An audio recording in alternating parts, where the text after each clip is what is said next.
majukumu yananizidi jamani, nachoka. Niaje bro? Poa. Karibu Miwa. Meno zilikufa bana, sasa niko na teeth injury. Hakuna. Asante. Ashindwe. Taifanya kwa bidii sana. Niaje bro? Karibu Miwa. Kwa nini umesikia hapa ni soko? Mama yangu. Game over. Niaje bro? Miwa. Huku soma ndio kwa maana unakuja kuuzia hapa Miwa, si ndio?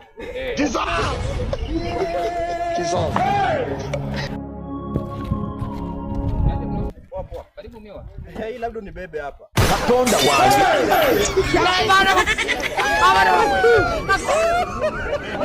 Pressure sawa, pressure iweko hapa ndani. Weka hapa pressure sawa. Sasa Sinui, utafanya. Najipa matumaini nitafute nisichoke, moyoni nikiamini kuwa Mungu ni wetu sote. Ila mbona kwangu sasa mbusasambu, sipati usiku si mchana, ama kitabu cha riziki yangu tayari kime